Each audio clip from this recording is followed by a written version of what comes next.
Welcome to the Buckingham Center for Facial Plastic Surgery video series.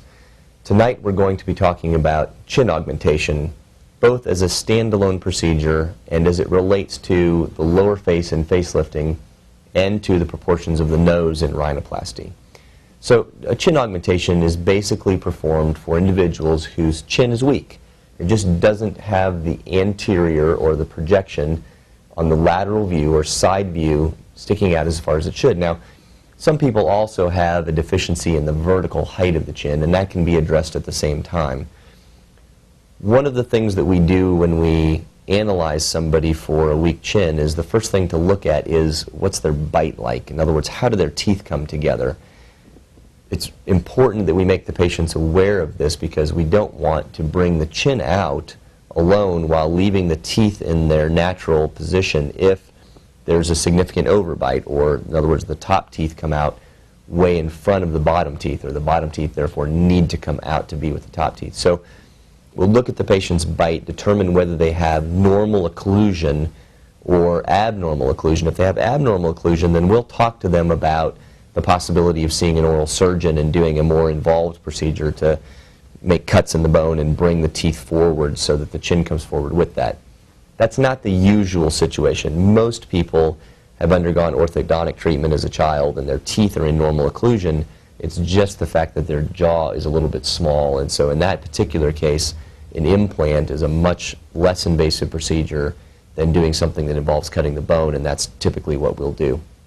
So we have different types of people that come in for a weak chin problem. We have young people that come in that are just looking to do something for their chin. We have young people that come in that are looking to do something for their chin but also feel like they have a little bit of a neck contour problem, and so we may combine it with some neck liposuction or some muscle tightening.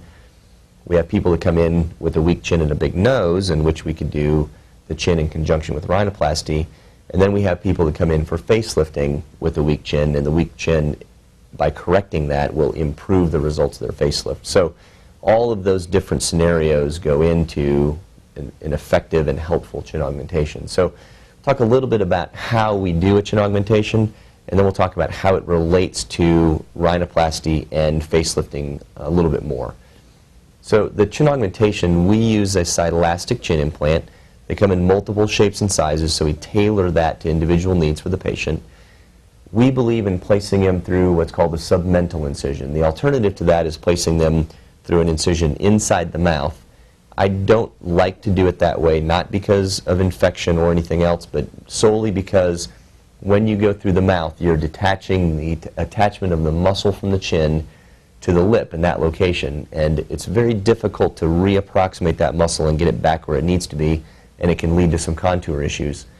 Additionally, chin implants nowadays go farther lateral on the chin than they used to. The old-fashioned implants were just here, really didn't provide a very natural result, and so there is a little bit more of a challenge to get the implant seated just right when you come from above. So I just prefer not to come from above. This incision heals perfectly. A lot of the time we're doing the implant with liposuction and some muscle tightening. We're involved in a facelift, and so that incision suits both purposes to address the neck as well as putting the implant in. So through this incision, we're able to come through the layers and expose the central part of the jawbone or mandible. We'll preserve the covering for that bone in the midline to support the implant and sew it in place, and then make little transverse incisions in that where we'll take a special elevator and create a precise pocket along the sides of the jaw for the implant to tuck into. We then take the implant, place it into those precise pockets, make sure that it's in the midline, everything's smooth, and then secure it to that periosteal layer, that covering to the bone that we preserved in the midline, to make sure that it stays in place, and then close everything in layers, muscle to muscle, skin to skin, so that everything ends up right where it started and we don't end up with any of those contour problems or muscle expressive problems that can happen if you don't get those things back into position. So that's basically it.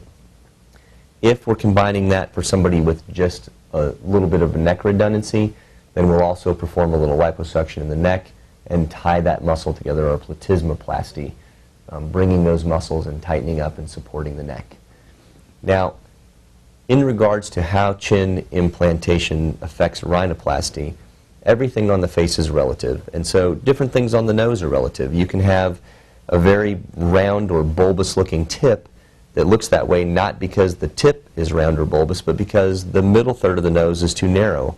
And so it just looks out of proportion or big. The same thing happens on a side view, the lateral view, when you're looking at a nose and a chin. You can have a nose that is relatively well proportioned, but if you have a very small chin, then all of a sudden the nose looks over proportioned. And so doing a rhinoplasty or looking at the chin, we want to balance those things. We don't want to over reduce the nose to compensate for an under projected chin. And by the same accord, we don't want to have the nose being affected in an adverse way if the chin is too big. We're trying to compensate that way. So basically we're balancing those things. So by adding a little bit to the chin, we're able to produce a nose that's much more balanced, breathes better, looks more natural to the face. So we often combine those procedures. As chin augmentation relates to facelifting, as we age, we tend to lose bony mass in the area just in front of the jowls, so you end up with a small depression here. And oftentimes people just have a little bit of a weak chin.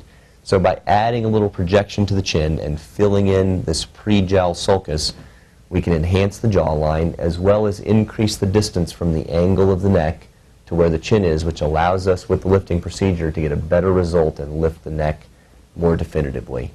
So chin augmentation can be done as a standalone procedure, or oftentimes it's done as what we call an adjuvant procedure to allow rhinoplasty and facelifts to look the best that they can. I hope that's been helpful and that you understand what is involved with a chin augmentation procedure.